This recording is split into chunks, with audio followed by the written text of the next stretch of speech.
기도드리겠습니다.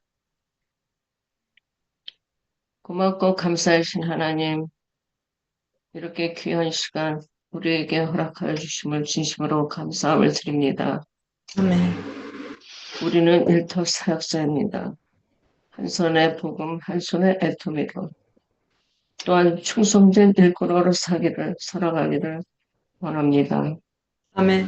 아멘. 이 귀한 하나님의 말씀을 바로 배우는 이 귀한 시간을 저희들에게 허락해 주시는 은혜입니다. 아멘. 오늘도 세우신 강사님을 통해서 우리가 바로 알고, 바로 깨닫고, 바로 말씀을 읽을 수 있는 지혜와 명철을 허락해 주시옵소서. 아멘. 많은 인원이 참석할 수 있도록 도와주시고, 우리가 깨어나서 바로 성경을 읽을 수 있는 그러한 귀한 시간이 될 줄 믿사옵고, 예수님 아멘. 이름으로 감사드리며 기도드렸습니다. 아멘. 예.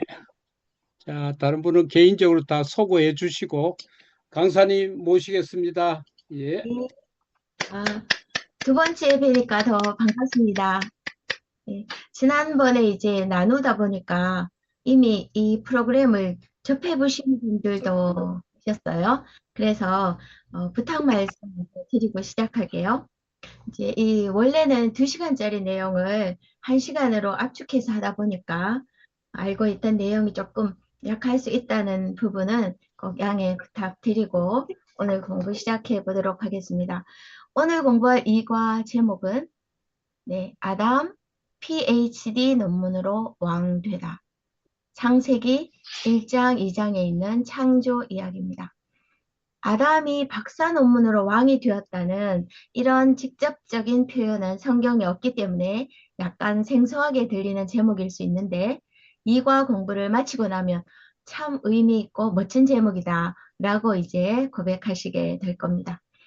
우리는 예수님이 죽으시고 부활하셔서 하나님의 나라 백성 삼아주신 그 약속을 믿는 사람들입니다.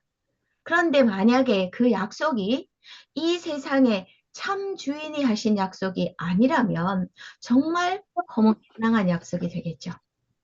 하지만 참 주인이 하신 약속이라면 인간이라면 누구나 알아야 할 기쁜 소식이죠.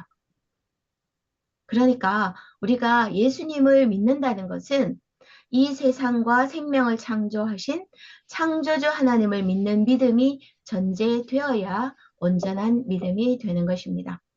나를 구원하신 예수 그리스도, 나를 지으신 창조주 하나님, 이 두 균형이 갖추어지지 않는 믿음은 흔들릴 수밖에 없습니다. 성경에서는 창조라 하는데 학교에서는 진화라고 하니 이 성경을 믿기 어려워진 다음 세대들이 교회를 떠나는 현상이 이것을 잘 말해주고 있습니다. 창조는 학교에서 배운 과학과 맞지 않다고 항변하는 이 점에 대해서 우리는 어떤 입장을 가져야 할까요? 기독교는 하나님께서 계시해 주신 것을 믿음으로 받아들이는 계시의 종교가 확실하지만 그렇다고 성경과 과학의 불일치로 인해 의심이 생기는 사람들에게 아유 그냥 믿음으로 받아들이면 되는데 왜 못 믿지? 뭐 이렇게 하든가 혹은 에이 당연히 과학이 틀린 거지 이렇게 말하는 것은 결코 지혜로운 답이 될 수 없습니다. 과학과 성경이 맞지 않아서 고민되는 그 점을 현실로서 이해해주고 대화하면서 과학이 주는 유익과 과학이 말할 수 없는 한계를 분명히 구분하여 말해줄 수 있어야 합니다. 그래서 오늘 공부할 제목을 보시면 우리가 학교 다닐 때 이과와 문과로 나누어서 공부했던 것처럼 A 파트 하나님을 자연과학자로 보기 그리고 B 파트 하나님을 인문사회과학자 보기로 나누어져 있습니다. 네, 그동안 이 종교적인 용어로 설교로만 듣던 창조 사건을 과학적인 관점으로 그리고 학문의 언어로 한번 공부해보자는 시도입니다. 괜찮은 아이디어죠? 네. 인간이라면 누구나 이 세상은 어떻게 시작되었고 나는 어디로 가는지 존재에 대한 궁금증이 있고 그로부터 학문이 시작되었죠. 이 존재의 근원을 밝히기 위해서 철학으로부터 시작해서 물리, 화학, 생물, 천문학 등의 자연과학을 발달시켰습니다. 그 다음은 어떻게 살아야 인간답게 사는 걸까? 참 행복과 정의는 무엇일까 하는 고민으로부터 정치, 경제, 예술, 심리학 등 사회과학 분야가 발달하게 됩니다. 이렇게 많은 학문을 통해서 인간이 찾고 있는 고민들과 문제들에 대해서 창조주가 주신 답을 찾아보는 것이 오늘 이 과의 포인트입니다. 하나님이 창조하신 분이 맞다면 당연히 답을 주셨을 테고, 그렇다면 하나님은 자연과학자요 인문사회과학자의 원조가 되시는 셈입니다. 네, 그래서 자 1번 A 파트 하나님을 자연과학자로 보기 내용으로 들어가 보면요. 1번 내가 여기 존재하게 된 경위에 대해서 학교 과학 시간에 배운 내용을 먼저 정리해 보려고 합니다. 이것은 우리가 일방적으로 성경적 주장만 하기보다는 과학의 입장을 살펴보면서 서로 비교와 대조를 통해서 창조의 가치를 더 탄탄하게 세우기 위한 전략입니다. 그래서 첫 번째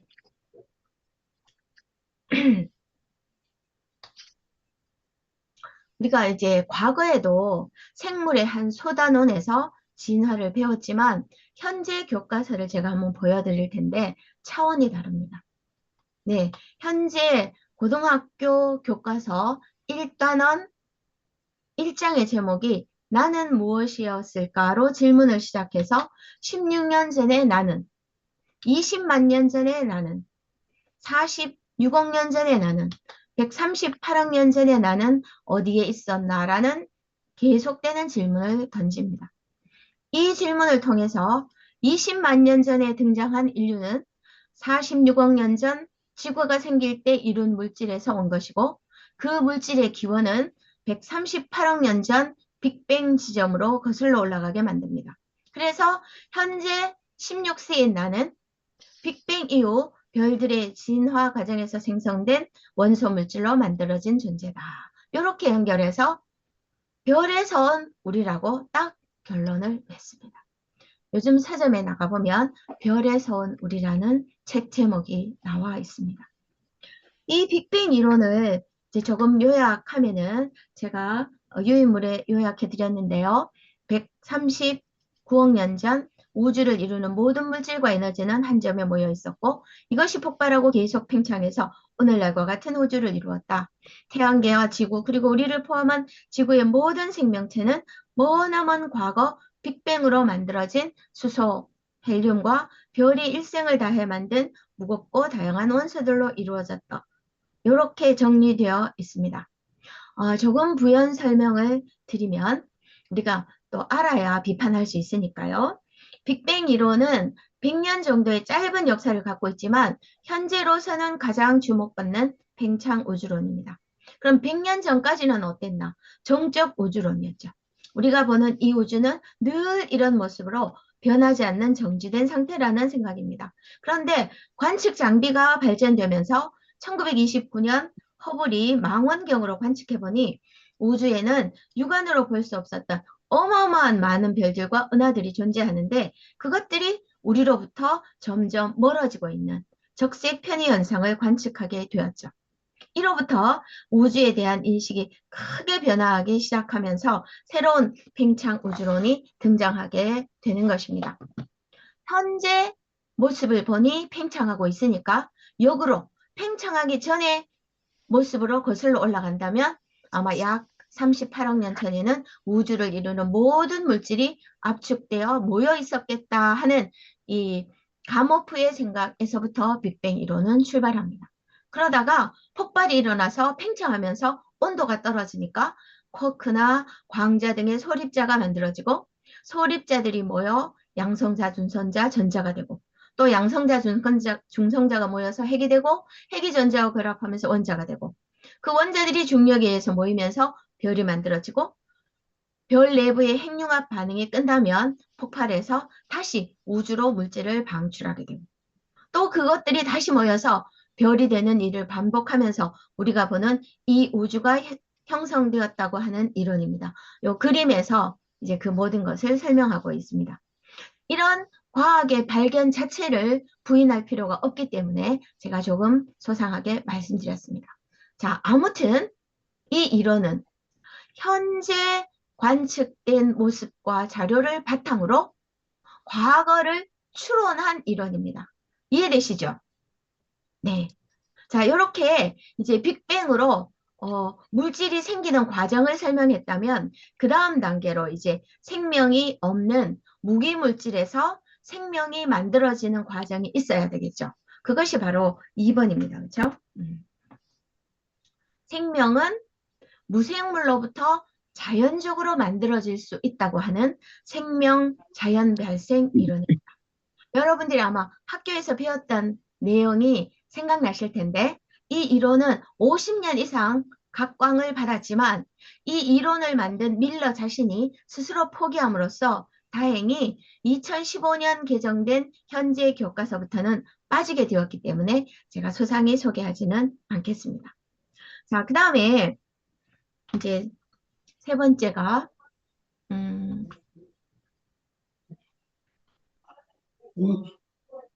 그러니까 파이드가 있어. 그래? 그래서 내가 안 먹는다고 음소거고요.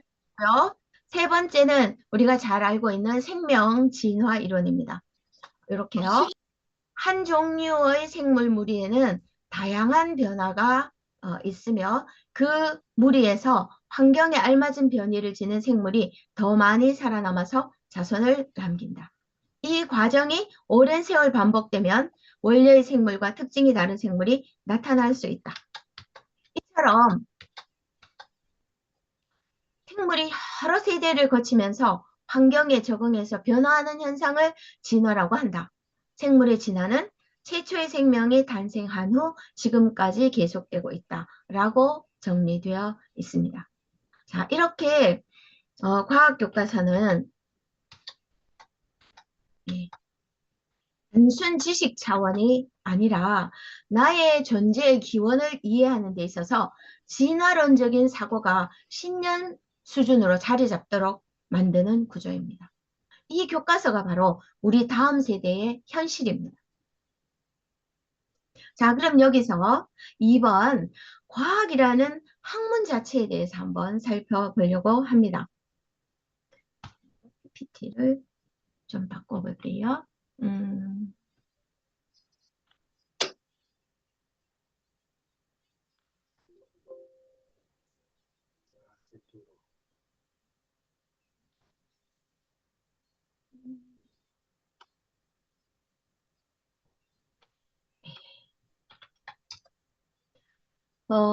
과학에는 실험과학과 그 다음에 역사과학 두 분야가 있습니다. 실험과학은 어떤 현상이 관찰되면 이런 현상이 생기는 원리가 뭔가 알기 위해서 직접 측정하고 실험을 통해서 재현해 볼 때 누가 언제 어디서 하든 똑같은 결과를 얻게 되면 사실로 검증이 됩니다. 그래서 우리가 아는 중력의 법칙, 에너지 보존의 법칙, 뭐 힘과 가속도의 법칙 이런 과학의 법칙들이 다 이런 과정을 거친 것이죠.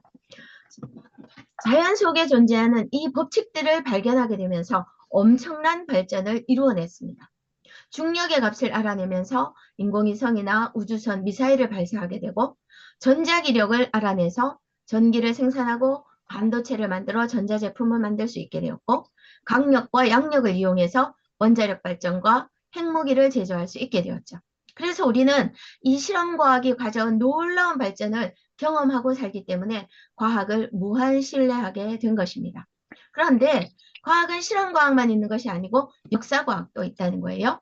1500년대에 지동설이 발표되고 1600년대에 갈릴레이, 뉴턴 등의 과학자들이 등장하고 그 결과로 1700년대에 오면 산업혁명이 일어나서 과학의 혜택을 경험하게 됩니다. 그러자 1800년대에 와서는 그럼 우주와 생명의 기원에 관해서도 과학으로 설명해보자는 움직임이 생기면서 역사과학 분야가 발전하게 됩니다. 우리가 다루고자 하는 창조론, 진화론, 우주론, 그 다음 고생대, 중생대, 신생대를 이야기하는 지구 역사 이런 것들이 다 역사과학에 속합니다. 이들의 공통점이 뭘까요? 인간 어느 누구도 관찰해 본 적이 없는 사건에 대한 이야기죠.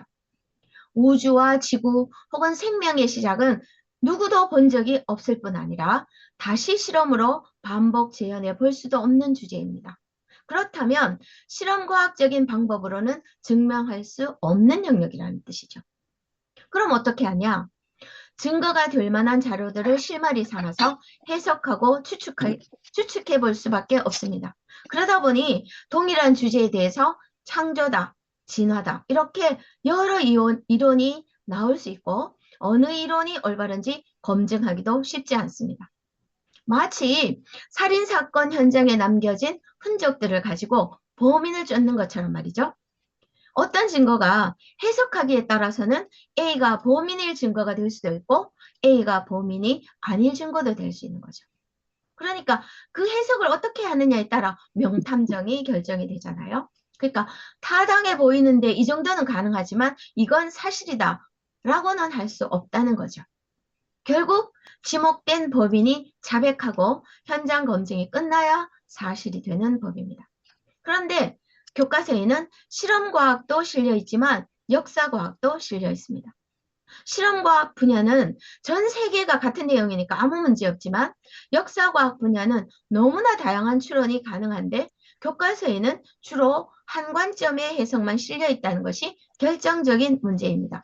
물론 그 시대에 가장 지지를 받는 해석을 채택하겠지만 소수의 의견은 철저히 무시되는 거죠. 한 가지 주장을 실음으로써 그것이 마치 사실인 것처럼 오해하게 되는 것입니다. 바로 창조론과 진화론이 대표적인 예입니다.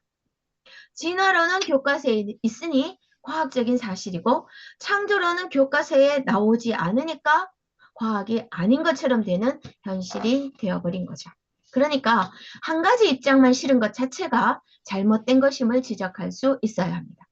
실제로 미국의 몇 주에서는 우주의 기원에 관한 학설에는 여러 가지가 있다 하면서 창조론, 진화론, 격변론 이렇게 다양한 생각들을 싣고 있는 교과서를 씁니다. 그래서 우리나라 창조과학자들도 진화론과 창조론을 함께 실은 교과서를 요구하는 운동을 꾸준히 전개하고 있습니다.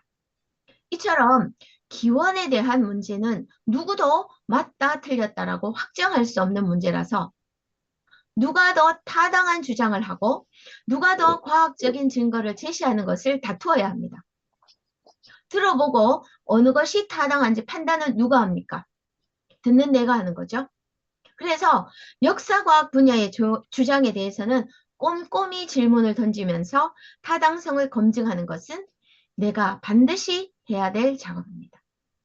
자, 그렇다면 증인이 없는 창조 사건을 밝혀내는 탐정이 되어서 3번입니다. 역사과학에 한번 질문을 던져봅시다. 사실 이 100년간 빅뱅 이론이 발전하는 과정에서 우주 배경 복사가 발견이 되고 또 별 내부의 핵융합 반응 이론, 즉 별의 탄생 과정, 또 수많은 외부 은하들과 초신성 등을 발견하는 등 우주에 대한 새로운 사실들을 많이 알게 되면서 비약적인 발전을 이루어냈습니다. 그 공로로 우주론 관련 물리학자들이 노벨상을 많이 받아오고 있습니다. 그렇기 때문에 현대 천문학이 이루어낸 공로는 공로대로 인정하면서 하지만 빅뱅 이론이 미처 설명하지 못하는 부분을 찾아서 질문하는 성숙함이 필요합니다. 그래서 첫 번째는 이런 질문을 해볼 수 있다는 거예요. 빅뱅이 사실이라고? 그러면 빅뱅이 일어나려면 뭔가는 있어야 하는 거잖아. 빅뱅을 일으킨 이 처음 물질이 어떻게 무에서 생기게 되었는지는 설명하지 못하고 있네? 이렇게 질문하다. 또 폭발이 일어나려면 반드시 힘이 필요한데 그 폭발하는 힘은 무엇인지 설명해봐. 이런 질문을 던질 수 있다는 거죠. 빅뱅 이론 자체의 답은 이렇습니다. 어마어마한 온도 압력 때문에 저절로 폭발했다고 가정할 뿐 정확히 설명하지 못합니다. 그 다음에 여기 보시면 우한 출구 문제라고 불리는데 그림을 보시면은 폭발하는 순간은 급팽창을 했습니다. 그리고 어느 순간 급팽창이 멈추면서 완만한 팽창이 일어나야지 이 이론이 다 설명이 되거든요. 그리고 또 현재를 한번 보십시오. 저 끝에 현재는 다시 팽창 속도가 빨라지고 있음이 관측되고 있는데 그것들에 관해서는 이렇게 설명합니다. 암흑 물질이나 암흑 에너지로 설명을 하고 있는데 그 물질들의 존재가 아직 완전히 증명이 되지는 않고 있습니다. 네.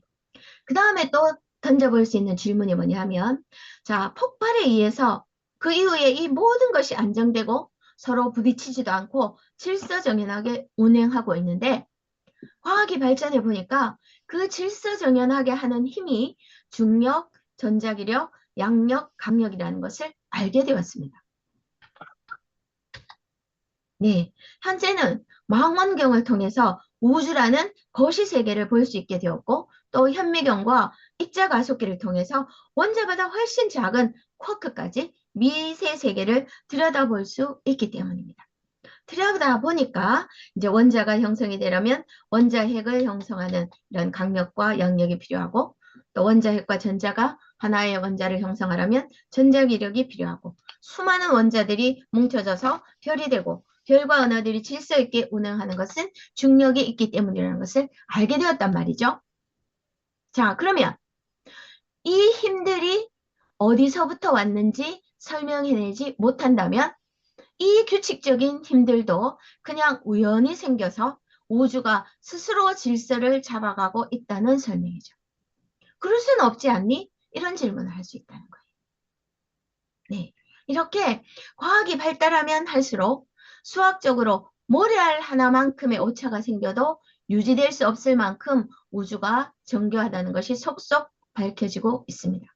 그래서 우리 우주 하나만으로 그 정교함과 규칙성을 점점 이 빅뱅 이론이 설명하기 어려워지니까 빅뱅이 딱 한 번 일어난 것이 아니고 우주에는 10의 500승에 가까운 거의 무한한 빅뱅이 있었는데 그 수많은 우주 중에 하나쯤은 이 정교한 우주가 만들어질 수 있지 않겠나라고 하는 다중 우주론 가설을 펼치고 있는 것이 빅뱅 이론의 현재 상황입니다. 그러다 보니까 2020년 블랙홀 연구로 노벨상을 수상한 영국 옥스퍼드대 펜로우즈 교수는 빅뱅이라고 하는 초기 급팽창으로 오늘날 우주의 거대 구조를 만들 확률은 매우 낮다고 말함으로써 사실상 빅뱅에 대한 지지를 철회한 셈입니다. 또 우주론의 대가인 이 슈타인하르트는 빅뱅은 어차피 하나의 가설이고 이것이 아니라면 다른 제안을 찾는 것도 나쁘지 않다. 그들은 빅뱅 이론을 버리고 대안으로 촉근 이론을 근거로 주기적 우주론 또 변하는 광속 이론 등을 제안하고 있습니다. 여러분, 아직도 우주의 기원에 대한 새로운 이론이 제시되고 있다는 것은 빅뱅 이론이 결코 유일하고 완전한 우주론이 아니라는 것을 짐작하시겠죠. 네, 그래서 제가 최근에 들었던 그 서울대 전체물리학과 김형도 교수님의 말을 인용하면서 빅뱅에 대한 질문을 마무리하려고 합니다. 그 교수님은 이렇게 말씀하셨어요. 빅뱅이 있기 전 최초의 시작 상태. 시간이 시작된 그 순간은 아무도 알 수 없고 빅뱅 이론은 모든 것이 시작된 그 이후에 일어난 이야기라고 정직하게 이야기했습니다. 네, 이제 좀 주제를 두 번째 주제로 넘어가서 2번, 3번입니다. 생물의 종류가 바뀌는 진화가 정말 일어날 수 있을까 하는 겁니다.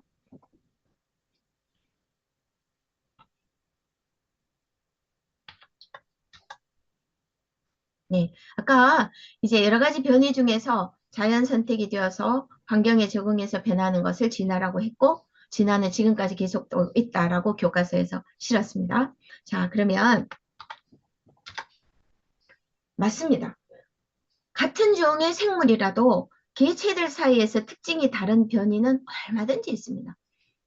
세계 각지의 나비가 다 달라서 나비의 종류만도 2만 가지가 된다고 합니다. 모든 생물이 다 그렇죠?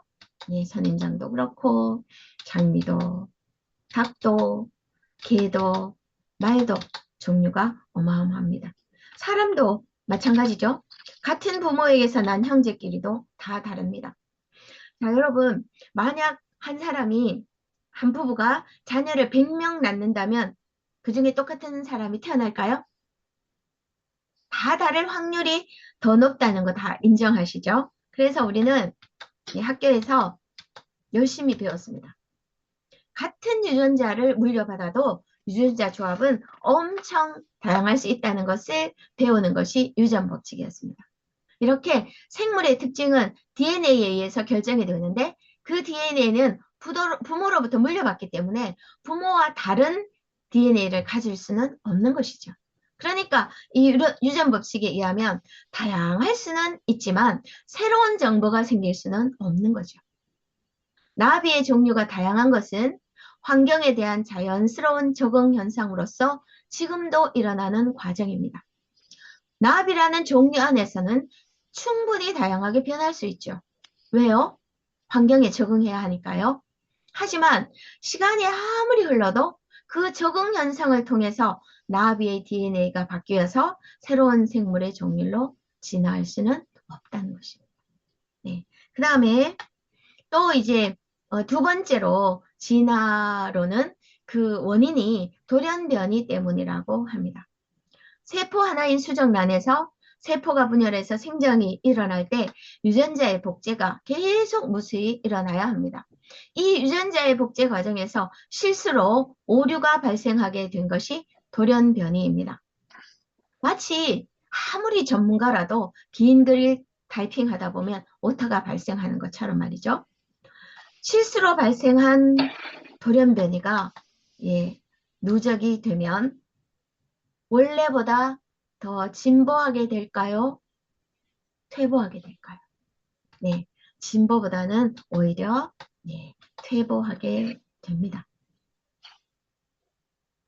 그런데 오류가 난 돌연변이가 수백 수천 번을 거듭되면 더 나은 정보가 되어서 없었던 툭추가 생기고 없었던 날개가 생기고 없었던 폐가 생길 수 있다면 그것이야말로 과학이 아니라 기적입니다. 그러니까 돌연변이는 기존 유전자의 변형인 것이지 새로운 유전자가 추가될 수 없기 때문에 역시 돌연변이로 종의 진화를 설명하기는 매우 어렵다고 볼 수 있죠. 결론적으로 진화론의 설명 과정에 들어있는 환경에 적응하는 과정에서 생기는 변이 또는 돌연변이에 의해서 변이가 나타날 수 있다는 것은 충분히 받아들일 수 있습니다. 그런데 진화론은 그러한 변이들이 축적이 되어서 종에서 다른 종으로 진화해 갔다고 하니까 우리들이 받아들일 수 없다는 것입니다.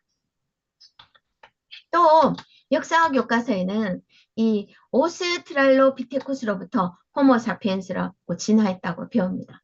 그래서 시간이 없어서 이것은 따로 설명을 드리지 않겠지만 제가 이제 가장 최신 논쟁을 대신 하나 소개하겠습니다.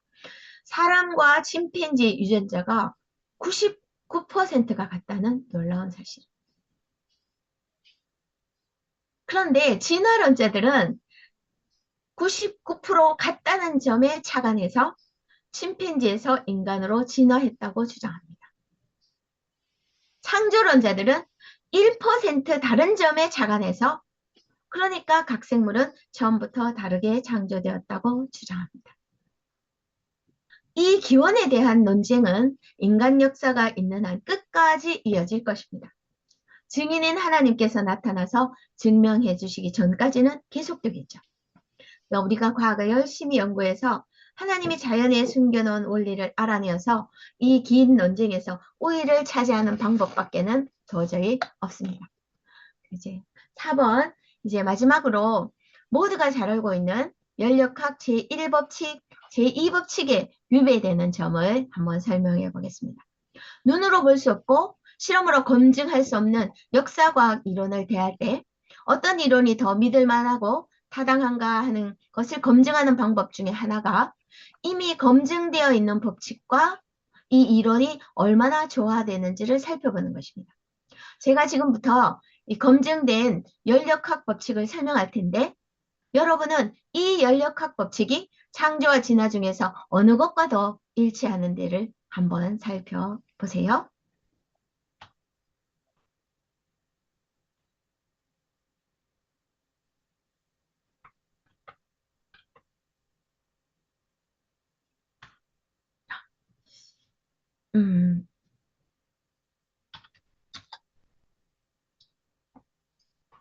보니까 안 계셨구나.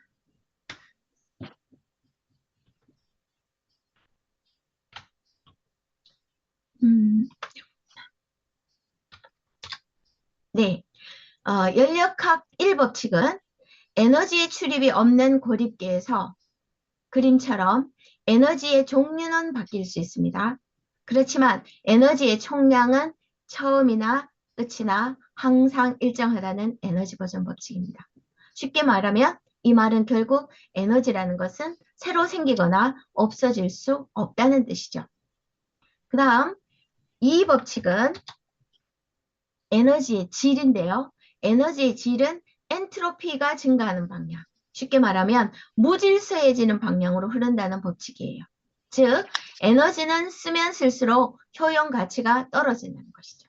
그럼 1, 2를 종합하면 에너지의 총량은 항상 일정한데 쓰면 쓸수록 효용 가치는 떨어지게 되니까 우리가 에너지 고갈을 염려해야 하는 지극히 상식적인 법칙입니다.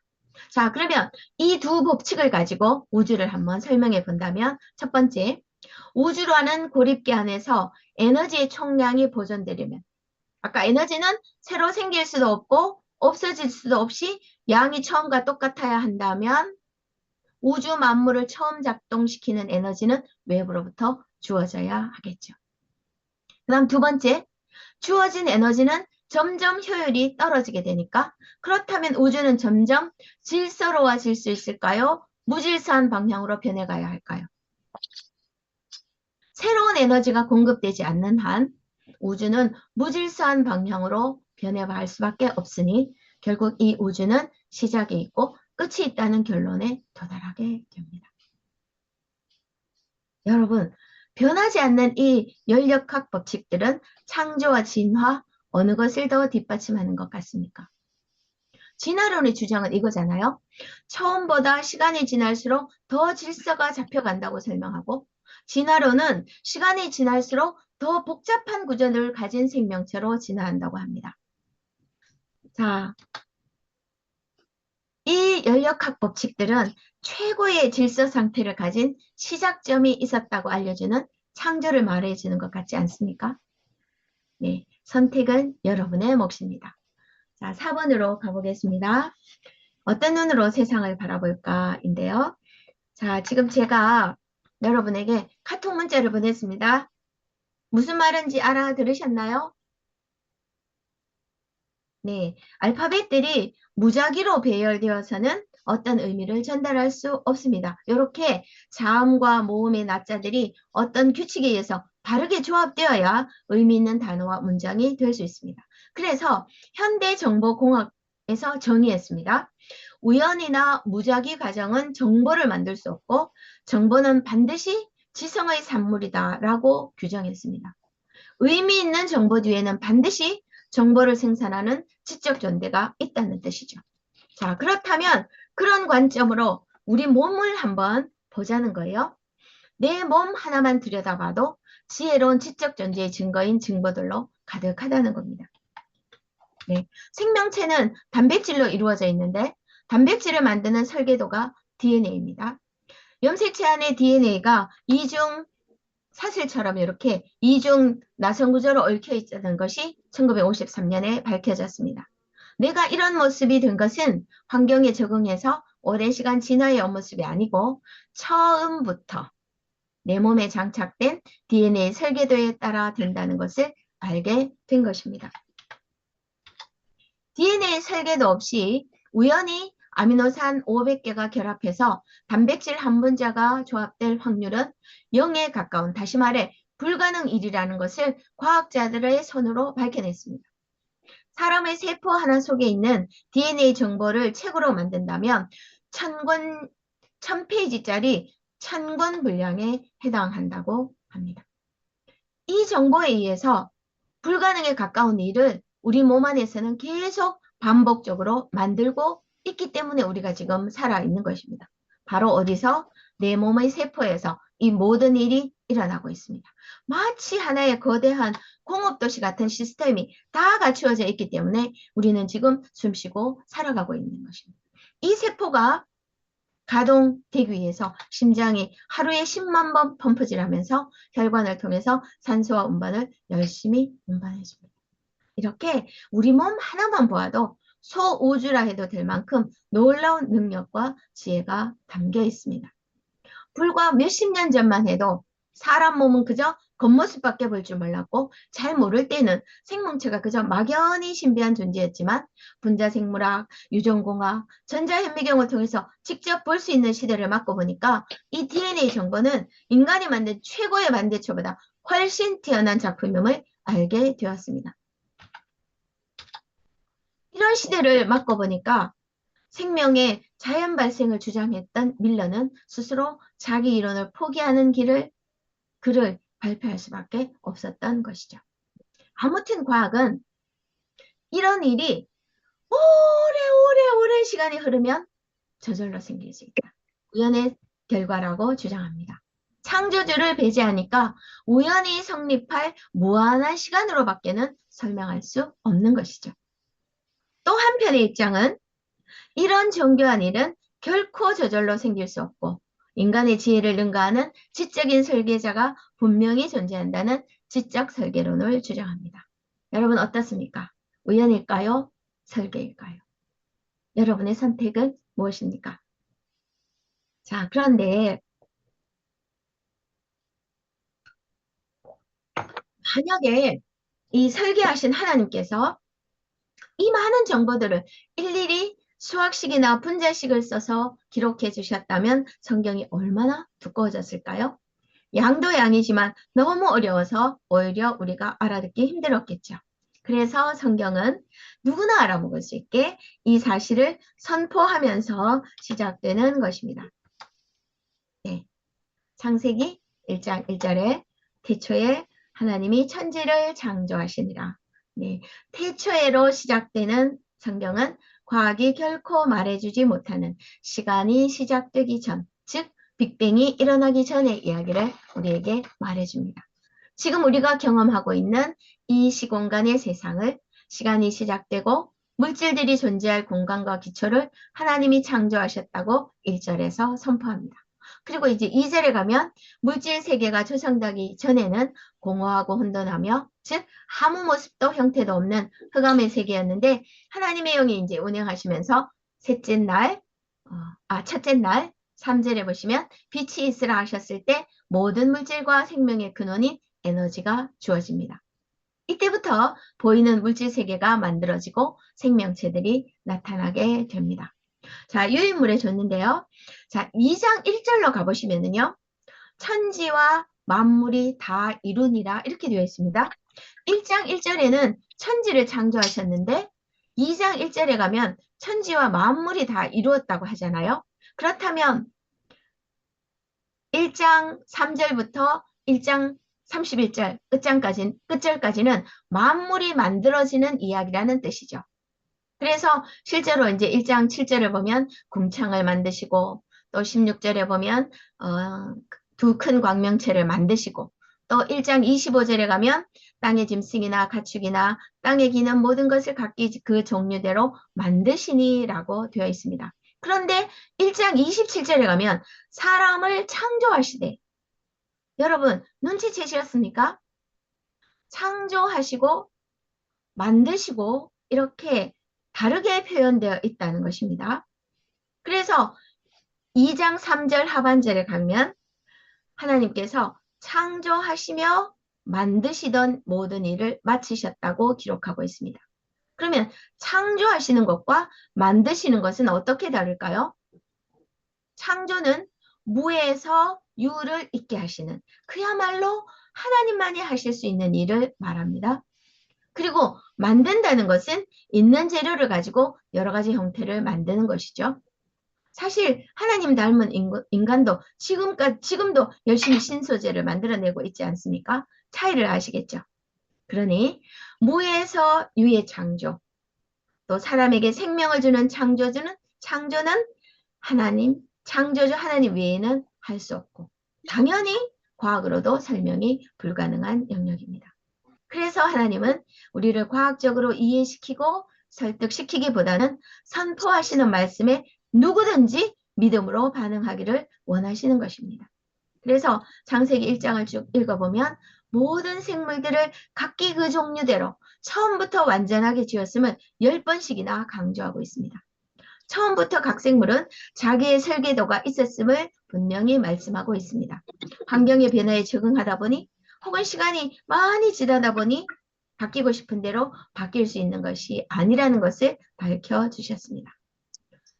유인물에 나와 있는데요. 히브리서 1장 3절 후반절에 보면 그의 능력의 말씀으로 만물을 붙드시며 앞에서 배웠던 전자기력, 강력, 양력, 중력의 법칙으로 우주를 지금도 질서 가운데 보존하고 운행하고 계시는 분이 하나님이심을 선포하고 있습니다. 그리고 끝부분에 가서 시편과 베드로 후서에 보면 완전하게 창조하셨지만 옷같이 낡아짐으로 바꾸신다고 하십니다. 자, 앞서 살펴보았던 연력학 법칙들과 너무나 잘 일치되고 있음을 볼 수가 있습니다.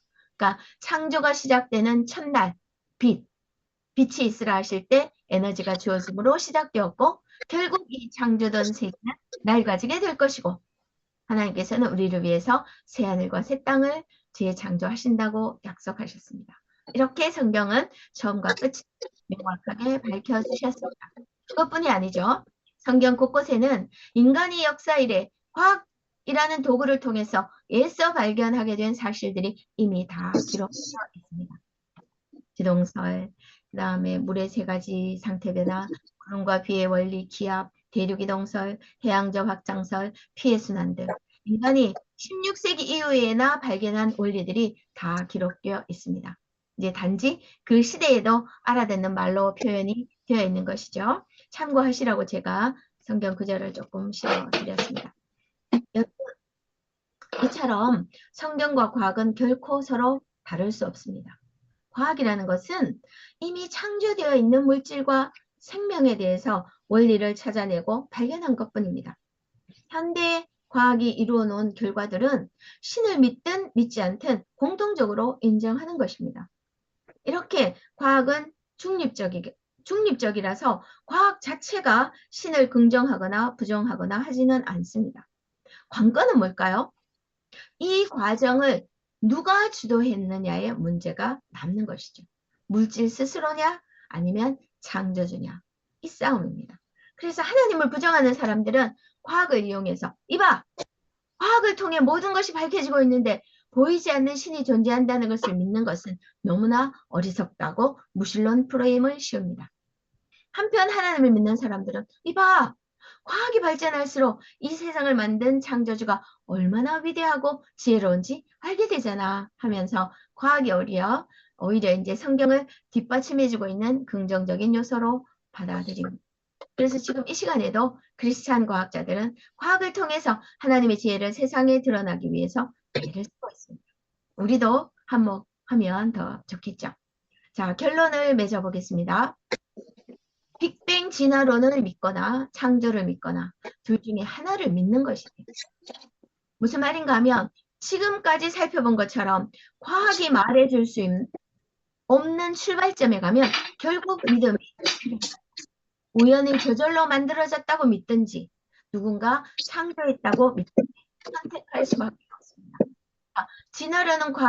진화론은 과학이고 창조는 믿음이라는 생각이 잘못된 것임을 지금까지 살펴보았습니다. 정직하게 말하면 둘 다 실험과학이 아니라 믿음의 문제입니다. 내 존재의 기원의 문제는 과학이냐 신앙이냐의 문제가 아니고 결국 무신론이냐 유신론이냐의 세계관의 충돌이라는 점을 기억하기 바랍니다. 둘 중 어느 하나를 선택해서 내 믿음 체계를 만들어갈 수밖에 없습니다. 어느 믿음을 선택하느냐는 자유이지만 어느 믿음을 선택하느냐에 따라 삶의 내용은 매우 달라지겠죠. 자, 1번 빅뱅 진화론을 택할 경우에 내가 믿어야 하는 것은 이런 것입니다. 우주는 스스로 그 다음 두 번째, 나는 그 물질에서 비롯된 존재로서 목적 없이 우연히 사는 존재다. 자, 이걸 받아들이면 어떻게 되죠? 삶의 의미와 목적은 찾을 수 없습니다. 그리고 인간은 물질적인 욕심만으로 사는 것이 아니라 인격을 가지고 사랑과 우정을 찾고 정의와 행복을 추구하며 사는데 이런 정신적인 가치들이 어떻게 동물과 다르게 인간에게만 부여되었는지를 이 물질적인 세계관으로는 도저히 설명해낼 수 없습니다. 다음 두 번째, 창조를 믿을 경우 내가 믿어야 하는 것은 1번, 창조주는 스스로 존재한다. 그렇죠? 두 번째, 우주 만물은 창조주의 지혜와 설계로 만들어졌다는 것을 믿어야 합니다. 세 번째, 나의 인격성, 영성은 하나님께로부터 왔다는 것을 믿는 것입니다. 이제 나는 누구이며 어디서 왔는가의 질문에 대해 스스로의 선택만 남았고 선택은 간단합니다. 선택의 핵심 기준은 우연히 된 목적 없는 물질적 존재로 살아갈 것인가, 창조주의 형상을 따라 만들어진 목적 있는 영적 존재로 살아갈 것인가입니다. 네, 우연적 존재를 선택했다면 그냥 그렇게 살다 죽으면 됩니다. 최대한 즐기면서. 그러나 만약 목적 있는 존재를 선택했다면 나를 만드신 그분, 사회과학의 원조이신 그분께 왜 사람을 만드셨나요? 라고 물어봐야 되겠죠. 내가 누구인지 알아야 나는 무엇을 위해 살아야 할지 목적을 찾을 수 있습니다. 네.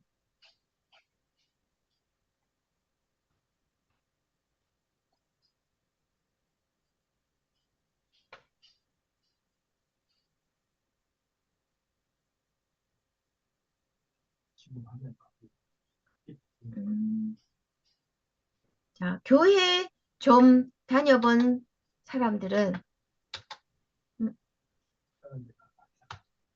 다시 조금 PPT를 찾을게요. 일단,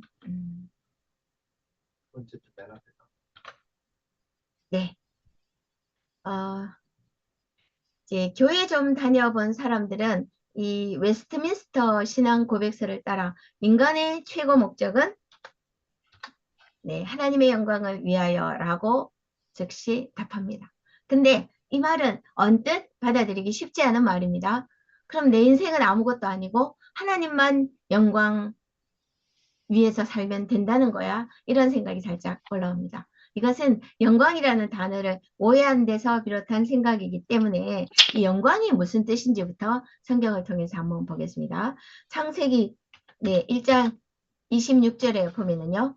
하나님이 우리의 형상을 따라서 우리의 모양대로 사람을 만들고 이렇게 되어 있습니다. 하나님께서 우리의 형상을 따라서 우리의 모양대로 만드셨대요. 그렇다면 사람이 할 수 있는 최고의 경지는 하나님의 하나님의 형상과 모양을 그대로 드러내는 모습이 되겠죠. 네, 원본을 가장 잘 드러내서 보여주는 것이 뭘까요? 네, 바로 거울입니다. 마치 이 거울이 실체를 그대로 반사해내는 것처럼 하나님의 형상을 따라서 하나님의 모양대로 창조된 사람은 나라는 거울을 통해서 원본인 하나님을 그대로 반사해내는 것이 바로 영광이라는 것입니다. 사람은 하나님을 반사하는 존재, 즉 하나님을 영광해내는 존재로 창조하셨습니다. 하나님의 모습을 드러내고 살아가는 것이 하나님을 영광하는 일이고 우리에게도 가장 큰 행복과 기쁨이 된다는 말입니다. 쉬운 예를 들어볼까요? 부모님을 영광되게 하는 최고의 효도가 뭘까요? 여러 가지가 있겠지만 너를 보니 부모님이 얼마나 훌륭한 분이신지 알겠다 하는 소리 듣는 거 아닐까요? 이 칭찬이야말로 부모와 자녀를 동시에 기쁨에 빠뜨릴 수 있는 칭찬 아닐까요? 그래서 이 하나님의 영광을 위하여라는 말은 하나님의 모습을 그대로 드러내며 산다는 것이지 하나님만 높이고 나는 어떻게 되든 상관없다는 말이 아닌 거 이해가 되시죠? 예. 그 다음에 2번입니다. 우리가 반사해내야 할 그러면 하나님의 형상과 모양은 무엇인지 한번 공부해 볼게요. 네, 이 형상은 영어로는 이미지입니다. 그럼 우리가 반사해서 드러내야 될 하나님의 이미지는 뭘까요? 여러분, 다이아몬드의 이미지는 가장 단단하고 가장 빛나는 것이죠.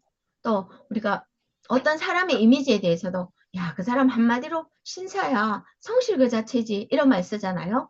우리가 살면서 경험하는 많은 좋은 것들이 있습니다. 절제, 아름다움, 예술, 화평, 기쁨, 성실, 자율, 질서 등등. 그러면 이 모든 좋은 것들을 아우르고 실현해낼 수 있는 최상위의 것은 뭘까요? 바로 사랑이죠. 사랑이 이 모든 것들의 가장 상위에 있는 가치입니다.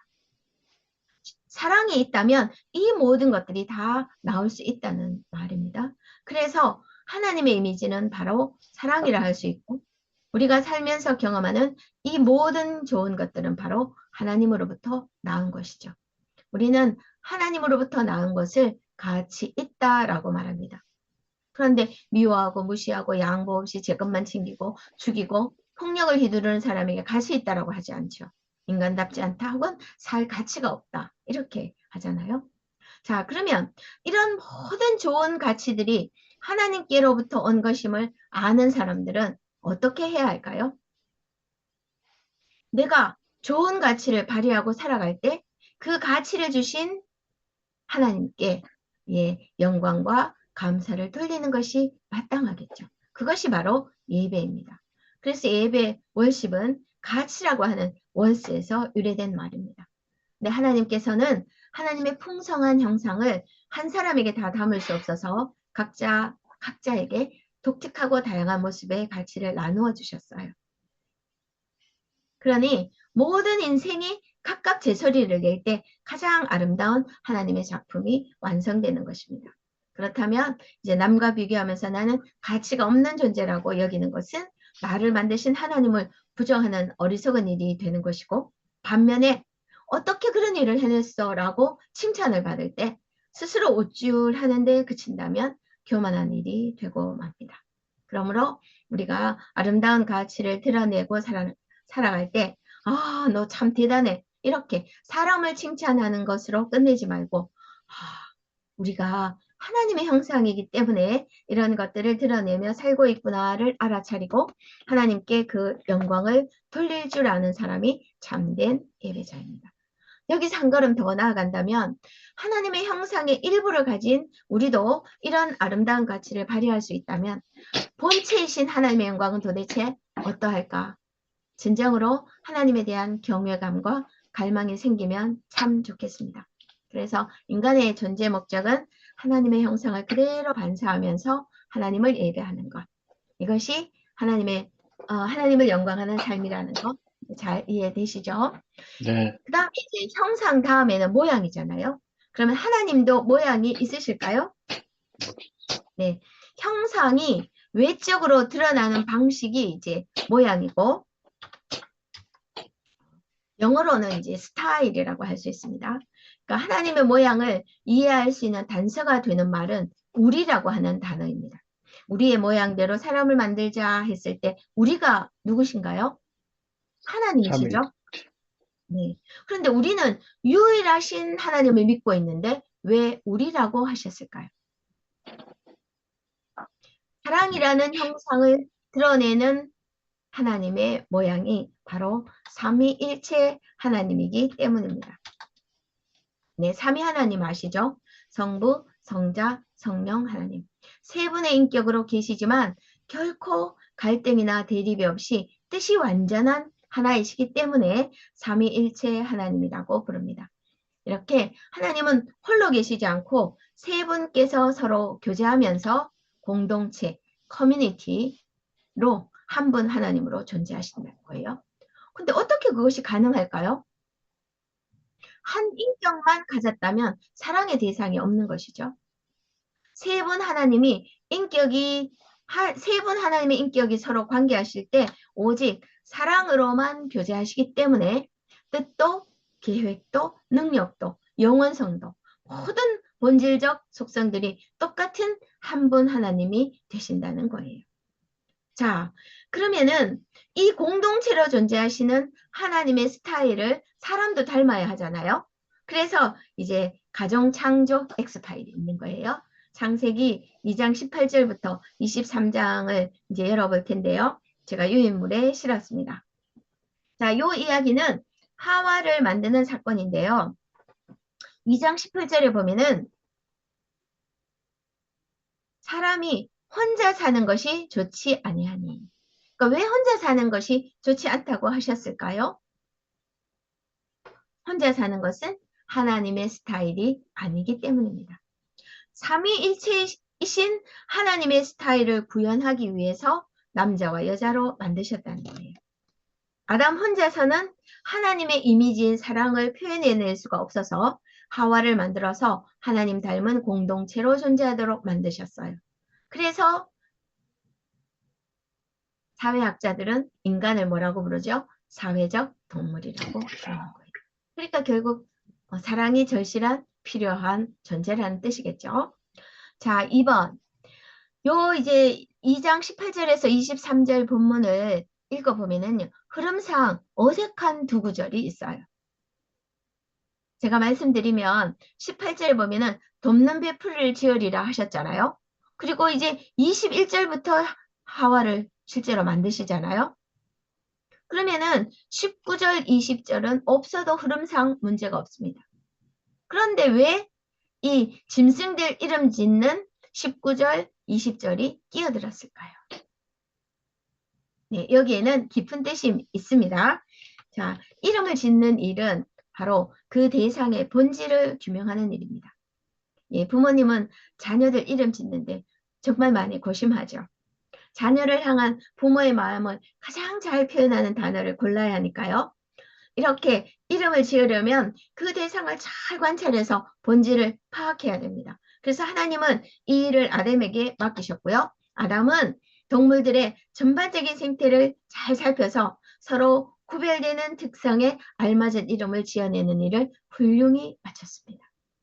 각 동물들의 특성을 알아야 잘 관리하고 지켜낼 수 있기 때문이겠죠. 자, 그런데 아담은 이 작업을 하면서 깨닫게 된 중요한 사실이 하나 더 있습니다. 20절을 보시면은 모든 동물의 이름을 다 지었는데 그것들 중에는 자기와 서로 돕고 교제할 만한 짝, 즉 배필감이 없었습니다. 그것을 아담이 깨닫게 되었을 때 비로소 하나님은 하와를 창조하십니다. 그래서 하나님께서는 그 진리를 아담에게 깨우쳐 주시기 위해서 이름을 짓도록 하신 것입니다. 그래서 하와를 만드는 일은 이 창조 사역 중에서 가장 역동적이고 특이한 점이 있어요. 다른 것들은 다 흙으로 만드셨는데 하와만은 아담 몸에 갈비뼈를 취하여 만드셨죠. 그리고 하와를 만드셔서 데리고 왔을 때 아담은 금방 알아차렸어요. 그 여자를 보자마자 샘솟는 애정을 표현했습니다. 이제야 나와 같은 존재가 나타났구나. 뼈도 나의 살, 살도 나의 살이구나. 이 말이 무슨 말이에요? 아, 너는 곧 나구나. 남자에게서 나왔으니 여자라고 이름 지어 주었습니다. 그래서 동물과 하와의 이름 짓는 이 두 사건을 통해서 동물과 인간은 다른 본질임을 깨닫게 하셨죠. 네, 본질을 파악하게 하시려는 이름 짓는 사건의 중요성 이해되시죠? 예, 3번입니다. 1장 28절을 보시면요. 하와를 만드신 후에 생육하고 번성하여 땅에 충만하라는 축복의 명령을 주시는데 이 번성에서 땅에 충만하기 위해서 2장 24절에 보면은 이제 이렇게 결혼 제도를 주셨습니다. 결혼으로 연합된 이 한 몸을 통해서 가정을 이루고 이 가정을 통해서 무수한 후손들이 태어나게 하셨죠. 아무리 많아도 너는 곧 나다라고 하는 하나님의 사랑이 구현되는 그런 인류 공동체가 되기를 바라셨습니다. 자, 4번입니다. 결국 아담이 깨달은 인간론이 뭐냐 하면은요. 아담이라는 사람 하나에서 이제 하와가 창조되어 둘 즉 인간, 사이간 인간이 되었습니다. 하와를 만드심으로 드디어 이제 하나님의 형상인 사랑의 관계가 완성되었습니다. 아담은 하와의 이름을 지으면서 하와는 곧 나와 같은 존재라는 것을 깨달았고 사랑의 관계인 가정을 시작으로 후손들이 태어나 복잡한 공동체를 형성하지만 이 공동체의 원리도 역시 사랑으로 관계해야 한다는 것을 깨닫게 된 것이죠. 하나님께서 사랑이신 삼위일체로 존재하시므로 사람도 그렇게 사랑으로 관계하며 존재해야 한다는 것이 사유과학 이 법칙이고, 이 창조 원리를 깨달은 것이 아담의 위대함이죠. 그것을 깨달은 아담에게 모든 피조물을 다스릴 수 있도록 왕으로 임명하셨습니다. 그래서 이과 제목에서 아담 PhD 논문으로 왕되다, 이렇게 재미있게 표현한 것입니다. 네, 우리도 아담에게 피조물을 다스리도록 위임하신 그 사명의 동력자로 지금 이렇게 서 있습니다. 우리 모두 각자의 관심을 따라서 하나님이 만드신 세상을 더 깊이 알아가고, 또 인간 사회를 위해서 유익한 일들을 많이 하면서 우리가 사명을 감당하며 살아야겠지요. 자, 2번입니다. 네, 작은 사회든 큰 사회든 또 정치뿐 아니라 경제, 상담, 교육, 경영, 무엇을 하면서 살든지 모든 다스리는 자들은 사랑으로 다스려야 한다는 것이 성경의 원리입니다. 그런데 사랑으로 관계하지 않기 때문에 위정자들은 자기 이권 챙기기에 바쁘고, 힘을 가진 자는 가지지 못한 자를 착취하면서 빈부격차가 갈수록 심화되고, 사랑받지 못함으로 인해서 사이코패스 같은 인간성의 왜곡이 나타나는 등 수많은 문제가 발생되는 현실을 지금 보고 있습니다. 특히 현대는 이 경제가 우리 삶을 너무 과잉 대표하고 있어서 경제적인 수준이 낮으면 무시받는 사회이다 보니까 분노가 생기고, 타인을 죽이고, 물질 때문에 자살까지 이어지는 심각한 상황입니다. 이런 물질 만능 시대에 인간의 본질은 소유가 아니라 관계에 있다는 것, 관계의 소중함이 인간 삶의 가장 우선되는 원리임을 성경은 말해주고 있습니다. 네, 마지막으로 오늘 공부 내용을 생명, 성, 사랑, 결혼, 가정, 교회, 영원한 하나님 나라라는 키워드로 오늘 공부를 마무리해 볼까 합니다. 하나님은 사람을 남자와 여자라는 두 가지 성으로 지으셨습니다. 남자는 남자로서, 여자는 여자로서 서로 다른 특징을 주신 것은 반드시 남자는 여자를, 여자는 남자를 서로 돕는 존재로서 필요하고, 또 서로 사랑하는 관계가 인간의 존재의 목적을 알려주신 것입니다. 그 중에서 특별히 결혼을 통한 성적 연합을 선물로 주셔서 또 다른 생명을 낳아 가정을 이루는 신비로운 존재로 만드셨습니다.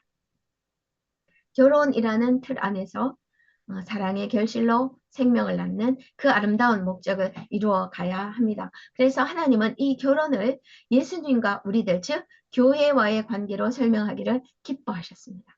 예수님은 신랑이요 우리는 신부라고, 그만큼 결혼은 하나님께서 가장 기뻐하시는 제도로서 예수님을 닮은 후손들이 많아져서 영원한 하나님의 나라가 완성되어 가는 것이 인간 역사를 이어가시는 하나님의 뜻입니다. 그러니까 결혼이라는 틀 안에서 사랑이 이루어지고 행복한 사유가 된다는 이제 성경의 원리를 확인해 보았는데요. 문제는 이 성경의 진리로 살아가는 것이 쉽지 않은 시대입니다. 매체들을 통해서, 그렇죠? 하나님의 기준에서 벗어나는 성행위들이 미화가 되고, 급기야는 동성결혼마저도 합법화하는 현실을 만나게 되었습니다. 아담이 깨달은 그 창조 원리가 무너지고 있는 이런 세상 조류에 휩쓸리지 않으려면 이 모든 상황에 답을 주신 하나님의 말씀, 성경을 삶의 기준으로 삼아야 합니다. 이것이 바로 우리가 성경을 알아야 하는 절실한 이유입니다. 네, 긴 시간 들어주셔서 감사하고요. 오늘 공부는 이렇게 마치고 이제 다음 시간에 선악과로 다시 만나도록 하겠습니다. 감사합니다.